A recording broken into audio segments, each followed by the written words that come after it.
The grand ballroom froze as King Matthias Hawthorne stopped abruptly before the small Omega in a simple dress. It wasn't her beauty that silenced the orchestra, nor the audacity of a servant being in the noble area. It was the low, vibrating growl, laden with agony, that escaped the sovereign's throat, followed by an accusation that thundered, "You carry the scent of my mother." How could an orphan bastard from the mountains bear the perfume of Queen Isabella Hawthorne, dead for 20 years? And what devastating family secret is about to shake the foundations of the Hawthorne dynasty? Like and comment where you're watching from. Let's discover together. The music stopped, as if an invisible hand had cut the violin strings. 300 pairs of eyes turned to the center of the hall, where Penelope Vance stood motionless like a marble statue, her simple blue dress brutally contrasting with the golden brocades surrounding her. The aroma emanating from her skin, winter jasmine and ancient ash, was like a dagger straight to the king's heart. The scent carried memories Matthias Hawthorne had buried 2 decades ago. It was the essence of winter nights when he would run through the cold corridors until he found refuge in his mother's fragrant arms. It was the aroma that permeated the silk sheets when Isabella Hawthorne comforted him, the whispered promise that she would always be there. 20 years since that perfume had vanished from the world along with Queen Isabella Hawthorne. He had tried to recreate that scent, paying fortunes to perfumers, but nothing ever came close to the melancholy softness that now floated in the air like a materialized ghost. The grand ballroom murmured nervously. The small Omega had achieved something impossible, completely paralyzing the most feared sovereign in 3 generations. "How dare you?" His voice was hoarse, burdened with a pain he thought long buried. Every word was a low snarl that made the chandelier crystals hum. "How dare you wear her scent?" Penelope Vance lifted her chin, and for the first time in her life of servitude and silence, she did not lower her eyes before a superior. There was something in that alpha that awakened a strange familiarity, as if she were looking into a distorted mirror of herself. His eyes were a deep green that resembled ancient forests, exactly like hers when the light caught them at the right angle. The shape of his face, the determined line of his jaw, the way he held his shoulders, everything echoed features she saw in her own reflection. "Your Majesty." Her voice was soft but firm, laden with a dignity that seemed born in her bones. "I wear no perfume. This is my natural scent." The hall fell into a silence more sepulchral than any tomb. It was as if everyone had collectively held their breath, waiting to see if the king would erupt in fury or collapse from shock. Penelope's unique scent continued to bloom, and some of the older Lycan lords began to exchange nervous glances. They remembered that aroma. All of them did. The sound that tore from Matthias's throat was less human than werewolf, a primal roar that erupted from the depths of his wounded soul and made even the most powerful alphas in the court involuntarily recoil. Crystals shattered, flowers withered in their vases, and several Omegas fainted from the sheer force of the emotional agony he radiated. In seconds, he crossed the grand ballroom with the supernatural speed of an apex predator, stopping so close to Penelope that she could feel the heat radiating from his taut body, like a bowstring about to snap. Her scent enveloped him like a silken net, bringing with it memories he had locked away in the dark compartments of his mind. "Liar," he hissed. But even as he uttered the word, his sense of smell confirmed the impossible. There were no artificial layers, no chemical residue of manufactured fragrances. The scent was pure, natural, emanating directly from her pores as if it were her very essence. General Valerius Thorne approached cautiously. He knew that look of fury and despair in his king's eyes, but something else caught his attention, a sweet, wild aroma that quickened his blood. "Your Majesty," Valerius interjected, his eyes fixed on the Omega. "Perhaps it would be best if we continued this in private." That's when it happened. Valerius's eyes met Penelope's, and the world tilted on its axis. The mate bond snapped, a jolt like liquid fire, sending waves of recognition through their bodies. Valerius felt his knees almost buckle. Penelope gasped, pressing a hand to her chest. A wave of searing heat spread through her body, making her blush violently. Every cell had simultaneously galvanized. In Valerius's gaze, Penelope saw strength and protection. In hers, he saw a vulnerability that awakened his protective instincts, but also an irresistible inner fortitude. Penelope's scent shifted, acquiring seductive notes that made Valerius clench his fists. It was the aroma of an omega recognizing her alpha, testing the limits of his self-control. Matthias, still lost in his own emotional agony, did not immediately notice the charged exchange between his beta and the girl. But when he finally perceived the electric tension in the air, his eyes narrowed perilously. The territorial instinct of the prime alpha roared within him like a roused beast. With a sudden, possessive movement, King Matthias Hawthorne seized Penelope Vance's wrist, ignoring the low, protective growl that involuntarily escaped General Valerius Thorne's throat. Matthias's touch was firm, yet not brutal. He was still a gentleman, even amidst his emotional confusion. But the gesture was clearly a declaration of ownership that made Valerius's blood boil. "You are coming with me, now." The journey to the Sentinel's spire was a blur of cold stone corridors and scandalized whispers from the servants who flattened themselves against the walls to let them pass. Matthias dragged Penelope by the arm as if she were a war trophy, but she could feel the subtle tremor in his hands. He was as shaken as she, merely better at concealing it. Valerius followed them at a respectful distance, but every fiber of his being screamed to intervene. The mate bond still pulsed between him and Penelope like a golden thread stretched taut, and every step she took away was physical agony. It was like having a part of his soul ripped out while he was still alive to feel the pain. In the quarters that would become her gilded cage for the next 3 months, Penelope was pushed inside with enough force to make her stumble. The door slammed shut with a final sound that echoed like a death sentence, and she found herself alone in a luxurious room that felt more like a mausoleum than a chamber. The walls were covered with expensive tapestries that told stories of ancient queens, but they only served to remind her of her own prisoner status. The furniture was carved from exotic woods and upholstered in silks that cost more than she had seen in her entire life. But material comfort could not fill the sudden emptiness in her chest. It was the first time she had felt Valerius's absence as a physical ache. The mate bond, once activated, created a constant need for proximity that was almost unbearable to ignore. She sat on the bed, hugging her knees to her chest, trying to understand what had happened to her in those few minutes in the grand ballroom. Outside, Matthias turned to Valerius, his eyes still wild with a mixture of desperate hope and homicidal fury. The situation had become infinitely more complicated with the discovery of the mate bond between his general of the Pax and the mysterious girl. "You will guard her, day and night. I want to know every breath, every movement." His voice was low and dangerous, laden with unspoken warnings. "And if she tries to escape..." The threat hung in the air like a sharpened blade. "And what if she truly is who you think she is?" Valerius asked carefully, struggling to keep his voice neutral despite the chaos within him. Matthias was caught off guard by the question.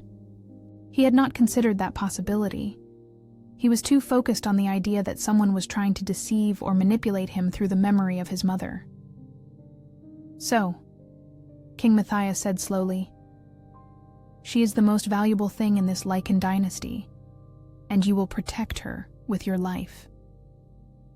Valerius nodded stiffly, not trusting his voice to remain neutral. How could he explain that every instinct impelled him to take his mate far from here, to protect her from the very man he had sworn to serve? How could he admit that the mate bond was tearing his loyalty in two? The first weeks were torture for everyone. The mate bond, once activated, demanded constant proximity. King Matthias visited Penelope daily, asking incessant questions about her origins. During these interrogations, she responded with patience, always the same story. An orphan raised at the Whispering Pines Sanctuary. "I have no family," she repeated, touching the locket hidden beneath her clothing. "The sisters told me I was abandoned during a snowstorm." King Matthias's frustration grew. His investigators confirmed everything. There was no conspiracy, just an orphan girl who carried the scent of his dead mother. During this period, the true agony unfolded between Valerius and Penelope. The beta felt every one of her emotions through the bond. When she wept at night, he felt the tears as his own. The mate bond transmitted physical sensations. When she felt hunger, his stomach clenched. When she craved his proximity, his body responded with an intensity that kept him awake for entire nights. Occasionally, when King Matthias was not present, Valerius entered under the pretext of checking security. These visits were agony and ecstasy. The instant relief of being in the same environment was palpable, but the sexual tension was nearly unbearable. "You feel this too," Penelope said one afternoon. "This connection between us." "I do," he admitted with a hoarse voice. "But this cannot be. You belong to the king now." "I belong to no one," she retorted with fierce dignity. In the 5th week, Penelope awoke with a sudden high fever. It was the onset of the mate bond's dangerous period, when separation became physically damaging. Valerius felt the shift instantly and rushed to her, finding her trembling violently. "Valerius," she moaned, reaching out. "Please. It hurts so much to be away from you." He pulled her into his arms, feeling instant relief flood them both. It was dangerous, but neither could care. For the first time in weeks, they both felt complete. "You feel this too, don't you?" Penelope asked one afternoon, as the golden light of sunset streamed through the barred windows. "This connection between us." Valerius swallowed hard, his hands clenching into fists to prevent them from reaching her face. "I do. But this cannot be, Penelope. You belong to the king now." "I belong to no one," she responded with a fierce dignity that reminded him that, despite all her apparent fragility, she had survived alone in a hostile world for years. The tension reached a boiling point when King Matthias Hawthorne announced he had hired a blood witch Morgana to investigate Penelope Vance's lineage. The news spread through the Blackwood estate like wildfire through dry straw, and the whispers of the court became a roar. A blood witch was summoned only in extreme cases, when the legitimacy of the Lycan dynasty was in question, when buried secrets needed to be unearthed, when the very foundation of their society was in peril. Penelope received the news like a physical blow. She knew what it meant. If the witch uncovered anything compromising, if there was any connection that could destabilize the crown, she would be permanently silenced. There was no court for suspected bastards, no appeal for those who posed a threat to the Lycan society. On the night before the ritual, General Valerius Thorne finally broke. The combination of the escalating tension, the mate bond intensifying daily, and the real possibility of losing Penelope forever pushed him beyond his limits. He entered Penelope Vance's quarters at the Sentinel's Spire, without knocking, finding her standing by the window, gazing at the stars with a melancholic expression that broke his heart. The silver moonlight danced in her brown hair, creating reflections that looked like threads of silk. She wore only a simple white linen nightgown that the moonlight rendered almost translucent, and she was so beautiful it hurt to look at her. "Penelope." His voice came out hoarse, laden with emotions he had been suppressing for weeks. "If the test results, if they show something that puts you in danger, I will take you away from here, far away from all of this." She turned, and there were tears in her eyes, but also something more, a burning determination he hadn't seen before. The tears caught the moonlight like diamonds, making her even more devastatingly beautiful. "What if the results show that I have the right to be here?" she asked softly, her voice barely more than a whisper in the stillness of the night. "What if I am more than a lost orphan?" Before he could answer, she took a step towards him, and then another. And suddenly they were so close he could count each eyelash, see the golden flecks in her brown eyes, feel the warmth of her body radiating through the thin fabric of her nightgown. Valerius. She whispered his name like a prayer, and it was his undoing. He kissed her with the hunger of a man who had been dying of thirst, his hands burying themselves in her silky hair, pulling her against his body with a need that bordered on desperation. Penelope responded with equal fervor, her arms wrapping around his neck, their bodies molding into each other as if they had been made to fit. The kiss was everything the mate bond had promised and more. It was liquid fire racing through their veins. It was completeness after a lifetime of feeling half-formed.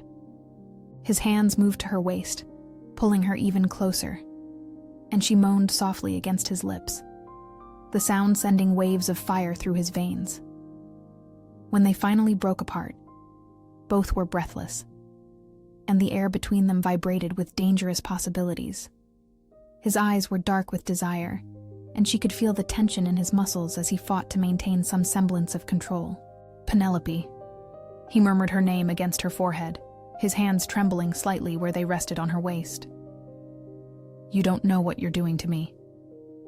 I know exactly, she responded, her hands moving to his chest, feeling his heart beat erratically beneath her palms.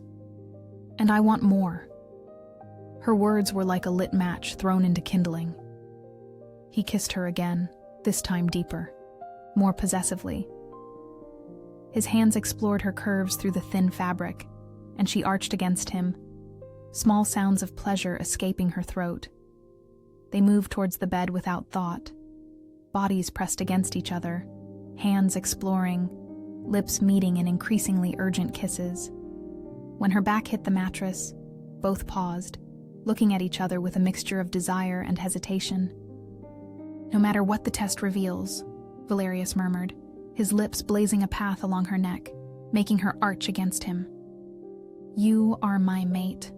My soul recognizes yours. And mine recognizes yours, she responded, her words dissolving into a soft moan when he found that sensitive spot where her neck met his shoulder. They were lost in each other, the outside world fading into a haze of sensations and primal needs, when the sound of footsteps in the corridor made them break apart abruptly. Valerius pulled away from her as if burned, his eyes still dark with desire, but now also burdened with guilt. Penelope sat up on the bed, trying to arrange her hair and clothes, her breathing still ragged. The door didn't open, but they knew someone was on the other side, and both suspected who. They didn't know that, outside the door, King Matthias Hawthorne had witnessed everything through a crack in the ancient wood. The king had come for one of his nightly visits, only to find his most trusted beta in the arms of the woman who haunted him. The fury he felt was nuclear, but it was tempered by something more complex. A sickening understanding that perhaps Penelope Vance was exactly what she seemed, an innocent girl caught in circumstances beyond her control. And now, with the Blood Witch's test approaching, everything would change. For better or worse, the truth would finally be revealed. The next morning, the Blood Witch arrived, shrouded in black rags, carrying instruments straight from nightmares. Morgana was ancient, not merely old, but ancient in a way transcending normal years. Her skin bore ritualistic scars, her eyes, pools of dark knowledge. "Show me the girl," she said, her voice like dry leaves scuttling on the wind. The ritual took place in the true throne room, where dynasty secrets were guarded. Only Matthias, Valerius, and 3 advisors were present. Penelope was brought in, chained, a precaution Matthias insisted upon. When Penelope entered, Morgana ceased breathing, her ancient eyes fixed on the young woman's face, recognition flickering across her features. "Interesting," the witch murmured, circling Penelope like a predator studying its prey. Morgana sliced Penelope's finger with an ancient silver blade, used for 5 centuries to test royal lineage. 3 blood drops fell into the chalice with iridescent liquid. The blood hissed, colored fumes rising in hypnotic patterns. For long minutes, the witch studied visions only she saw. Her expression shifted from curiosity to shock, then to silent reverence. "Impossible," she murmured, looking directly at Matthias. "This girl carries royal blood. Blood too pure, too dangerous." The silence was sepulchral. "She is King Edmund Vance's daughter," each word cut like a blade. "Your half-sister, born of a relationship Queen Isabella maintained during her final years, a passionate, consuming affair, impossible to resist." Matthias's world crumbled, every pillar of his reality reduced to rubble. "There is more," Morgana continued relentlessly. "The Queen did not abandon her from shame. She hid her to protect her. There was a prophecy that the bastard daughter would be key to saving or destroying the royal lineage. Her blood would carry the dynasty's salvation and damnation." The words echoed through the room like death knells, and every man present felt destiny's crushing weight upon his shoulders. The weeks following the revelation were an epic nightmare testing everyone's sanity. Matthias, consumed by toxic fraternal protection and extreme royal paranoia, became unrecognizable even to his closest advisors. The knowledge of Penelope being his sister had shattered something fundamental in his psyche. Every night, he was haunted by nightmares where he saw his mother, the saint, the pure Isabella, in another man's arms, groaning with pleasure, betraying not only his father, but the sacred image he'd constructed of her. He awoke in cold sweats, growling in a way that made his guards flinch in fear. During the day, he channeled this agony into absolute control over Penelope. He forbade Valerius from approaching her entirely, going so far as to post guards specifically to watch his own beta. Matthias argued with a logic warped by pain that a mere general of the Pax was not worthy of a blood princess, even if illegitimate. But the deeper, darker truth was that he could not bear the thought of losing yet another person he loved. "She is my sister," he roared during their increasingly violent arguments with Valerius, his words echoing through the corridors like the cries of a wounded animal. "My responsibility, the only royal family I have left. I will not let her give herself to the first man who shows interest, no matter who he is or what he means to her." "She is not your property," Valerius countered with a restraint that cost him every ounce of his self-control. His hands trembled with the effort not to seize Matthias by the throat. "And I am not the first man to show interest. I am her fated companion, her mate. That should mean something, even to you." "It means nothing if I do not allow it," Matthias roared, and there was something genuinely savage in his eyes that made even Valerius take a step back. "I am the king. I decide who is worthy of my sister, and you, loyal as you may be, are not worthy of royal blood." The words struck Valerius like blades, primarily because they came from a man he had considered not only his king, but his closest friend for over a decade. The beta was slowly being destroyed by the forced separation from his companion, but now there was the added agony of personal betrayal. The mate bond, once fully activated by the physical intimacy they had shared, made the distance not just an emotional agony, but a literal physical torture. It was like having a part of his soul ripped out while he was still alive and conscious, to feel every fiber being shredded. Valerius could sense Penelope's sorrow through their connection as a constant ache in his chest, a crushing pressure that made him struggle to breathe normally. His own emotions became utterly volatile, rage that flared from nowhere, compelling him to shatter objects with his bare hands. Sorrow that felled him in unexpected moments like a colossal wave, a raw physical need for her that kept him awake through endless nights.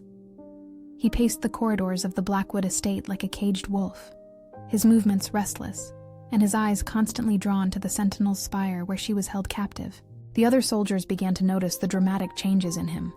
Valerius, who had always been known for his unshakable calm and balanced leadership, now exploded over insignificant reasons. He trained with a brutality that left his partners bruised and bleeding, channeling his sexual and emotional frustration into physical violence that terrified men who had fought in wars. During a particularly violent training session, He broke 3 ribs of a young soldier just because the young man had casually mentioned that the king's new favorite was very beautiful. Valerius had lunged at him with homicidal fury before consciously processing the words. Penelope, isolated in her even more elaborate golden prison than before, faced her own particular hell. King Matthias Hawthorne had transformed her chambers into something that looked more like a temple dedicated to her than a room. There were servants who tasted her food for poison, guards who followed her even to the private bathroom, tutors who tried to teach her appropriate princess behavior, and a royal physician who examined her daily to ensure she was in perfect health. But all the luxury and care in the world could not fill the devastating void left by Valerius's absence. The mate bond functioned as a refined and constant torture. She could feel when he was near the Blackwood estate. Her heart quickened, and a sense of partial relief flooded her. She could feel when he was sleeping. A temporary peace descended upon her. And she could feel when he was suffering, which was almost always. And his suffering became hers, creating a vicious cycle of shared pain that threatened to consume them both. Her own physical health began to deteriorate in an alarming manner. She lost weight rapidly. Her skin became pale and translucent like parchment paper, and deep dark shadows formed beneath her eyes, making her look like a ghostly apparition. Her appetite disappeared completely. Food tasted like ashes in her mouth, and she had to force herself to swallow each bite. The royal physician, summoned by Matthias when he noticed her physical deterioration, spent hours examining her, but could not find anything physically wrong. Her organs functioned normally. Her blood was healthy. There were no signs of disease or poisoning. But those who understood the mystical and powerful nature of the mate bond knew exactly what was happening. "She is dying slowly, Your Majesty," the physician said privately to Matthias after one of his visits. "Not from physical illness, but from emotional separation. It is as if a vital part of her has been surgically removed. If this continues for much longer, she may not survive." Matthias categorically refused to hear the rest of the diagnosis. Instead, he became even more controlling and protective, as if he could force Penelope to recover through pure royal willpower and exaggerated demonstrations of fraternal affection. His visits became daily, then twice a day, then almost constant. He brought gifts that increased in extravagance each day. Jewels worth small kingdoms, gowns made by the continent's most talented artisans, using fabrics imported from mythical lands, rare books written by famous scholars and hand-copied by specialized monks. There were days when he spent hours simply sitting beside her bed, talking about childhood memories, about the mother they had shared, about the bright future he was planning for her. But all Penelope wanted, the only thing that could save her from slow deterioration, was to see Valerius, and that was the one thing Matthias absolutely refused to consider.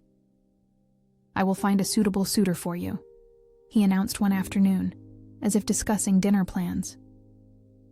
There was a strange, brilliant intensity in his eyes, an obsession that was becoming increasingly pronounced and disturbing. A duke from an ancient house, perhaps a prince from a powerful allied land. Someone who can offer real protection, unquestionable status, and a future worthy of the blood that runs in your veins. "I do not want protection from strangers," Penelope replied, her voice weak but still charged with frustrated determination. "I do not want status or a bright future. I only want freedom to choose my own life. And I want Valerius." The mere mention of the beta's name made Matthias's eyes narrow dangerously, and for a terrifying moment, Penelope saw something in them that made her instinctively recoil. It was not merely normal fraternal protection, it was possessiveness, a sickly need to control that bordered on genuine obsession. "Valerius is my subject," he said in a low, dangerous voice, each word escaping like a contained growl. "You are my sister. He serves me, not you. He owes me loyalty, not love. This equation does not work, and never ever will as long as I am king of this kingdom." "Why not?" she challenged. gathering her last reserves of energy to show the royal courage that ran in her veins, even as she was physically weakened. Why must my worth as a person be determined by the position of whom I love? Why do you have the divine right to decide my destiny, my happiness, my very soul? The question touched something deep, wounded, and infected within Matthias Hawthorne. Painful memories of his own youth, when his romantic choices had been limited and then utterly destroyed by the crushing weight of the crown. He had lost people he loved because they were not appropriate for a king, had been forced into marriage by political obligation instead of affection. But instead of fostering empathy for Penelope Vance, this only intensified his fanatic determination to protect her from the same losses that had defined him. Because, he declared, his voice heavy with a conviction that bordered on religious fervor in its intensity, I will not let you make the same devastating mistakes that cost me everything I truly loved in this life. I will protect you from yourself, from your impulsive choices, from the cruel world that destroys romantic princesses. If that means being the villain of your story, then so be it. I would rather you hate me in safety than love me in destruction. It was during one of these increasingly heated and desperate arguments that Duchess Vanya Volkov made her first truly significant appearance in their lives. It was during one of these heated discussions that Duchess Vanya Volkov made her first significant appearance in the story. Vanya was a woman predatorily beautiful, with hair black as midnight and ambitions that rivaled mountains in height. She had spent years attempting to seduce King Matthias Hawthorne, seeing an opportunity to become queen. The discovery of Penelope Vance's existence had been a devastating blow to her schemes, but Vanya was nothing if not adaptable. She placed spies within the Sentinel's spire and soon uncovered the truth of Penelope's parentage. Instead of raging, she smiled. Information was power, and power was exactly what she needed. The Blood Moon Gala was approaching, an annual celebration that drew nobles from across their Lycan society.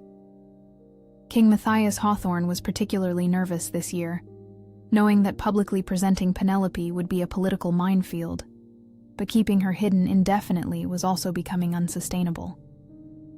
It was on the eve of the gala that Vanya made her move.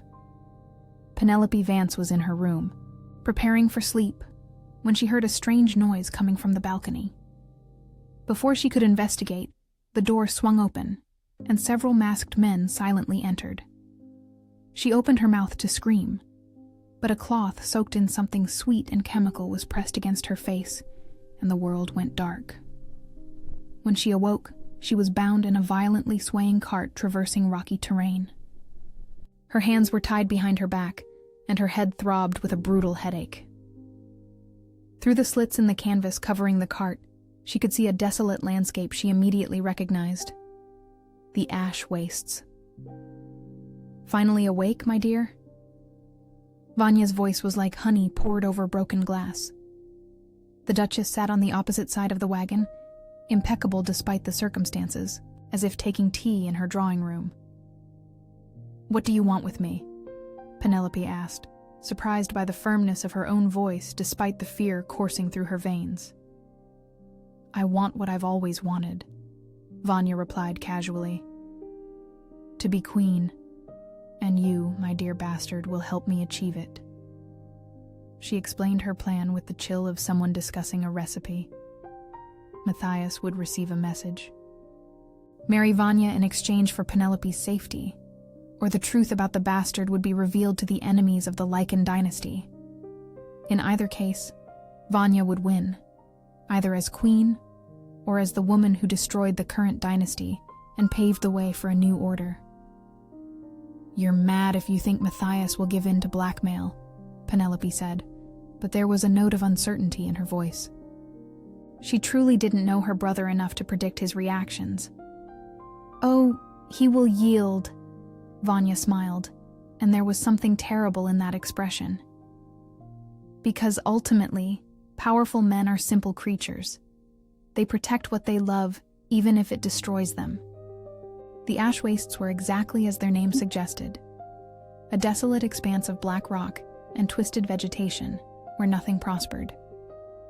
It was the perfect location to keep someone hidden, far from any chance of rescue. Vanya had chosen Raven's Perch Ruins in the heart of the region, a place that had once been the seat of a lesser Lycan lord who attempted to rebel against the Hawthorn crown decades ago. Penelope was locked in a basement cell, a damp, dark hole that smelled of mildew and despair. Meals were scarce, water was limited, and the cold of the stones seeped into her very bones. But amidst all this misery, something was growing within her. Not despair, but rage. Rage against Vanya for her cruel manipulation, rage against Matthias for his suffocating overprotection, and rage against a world that saw women as chess pieces to be moved at men's convenience. It was this rage that helped her discover something extraordinary. On the third night of her captivity, while Vanya was in her makeshift quarters and the guards were drinking around a campfire, Penelope attempted something she had occasionally seen the nuns do at the Whispering Pines sanctuary. She concentrated deeply, breathing slowly, and tried to project her scent through the wind. What happened surprised her. Not only did she manage to amplify her natural aroma, but she also succeeded in modifying it, imbuing it with specific emotions. It was as if she could speak through scent, sending messages to anyone with an olfactory sense sensitive enough to interpret them. The message she sent that night was simple, yet urgent. Danger, fear, approximate location. And then she waited. At the Blackwood estate, Penelope's disappearance had plunged them into absolute chaos. King Matthias Hawthorn was in a state bordering on madness, ransacking her chambers for clues, interrogating every servant, every guard.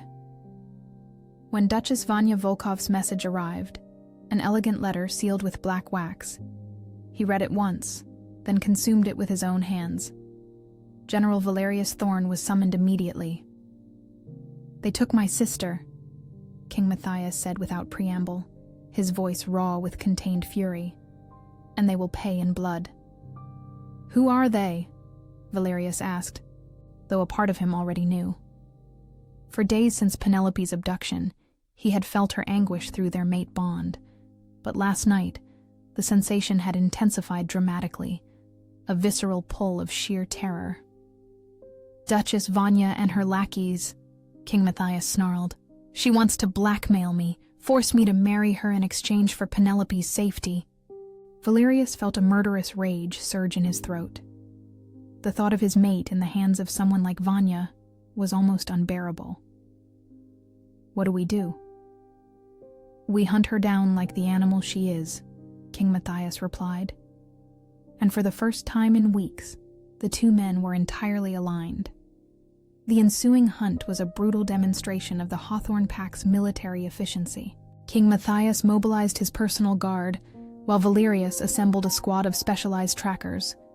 They followed the trail like werewolves pursuing their prey, stopping only when necessary to rest their horses. It was on the second night of the search that the scent reached them. Faint at first, merely a whisper on the wind, but unequivocally Penelope. Valerius was the first to catch it, stopping suddenly in the middle of the road and raising his nose to the air. "She's sending a message," he murmured, closing his eyes to focus better. "She's alive, frightened, but alive, and she's in the ash wastes." King Matthias did not question how Valerius knew this with such certainty. In that moment, it didn't matter. The only thing that mattered was finding Penelope before Vanya decided she was no longer useful. They rode through the night like demons, pushing their horses to the limits of endurance. The ash wastes stretched before them like a wound upon the land, and Penelope's scent grew stronger with every mile. The Raven's Perch Ruins appeared on the horizon as the sun began to rise, its broken spires stark against a blood-red sky. King Matthias stopped at the top of a hill, studying the structure through a telescope. "How many guards do you see?" Valerius asked, checking his weapons one last time. "Many," King Matthias replied grimly. "Vanya is taking no chances." They attacked at dawn, when guards were less alert. King Matthias Hawthorn led the frontal assault, his alpha fury turning into lethal, terrifying efficiency. General Valerius Thorn, meanwhile, circled to the Raven's Perch ruins' rear, following Penelope Vance's scent to its source. The battle was brief, but bloody. Duchess Vanya Volkov's mercenaries were competent, but unprepared for a king's fury protecting his bloodline and a beta fighting for his mate. In minutes, the fortress courtyard was painted red. Valerius found Penelope in the basement cell, pale, too thin, but alive. As their eyes met, an intense wave of relief almost felled him. "Penelope," he whispered, tearing the chains that bound her. She threw herself into his arms. For a moment they held, feeling each other's solid presence. No time for reunion. Upstairs, battle sounds moved through the fortress. "Vanya," Penelope murmured against his chest. "She has a plan, not just hostage-taking. She wants to destroy Matthias publicly." They ascended from the fortress depths to find the main courtyard a battlefield.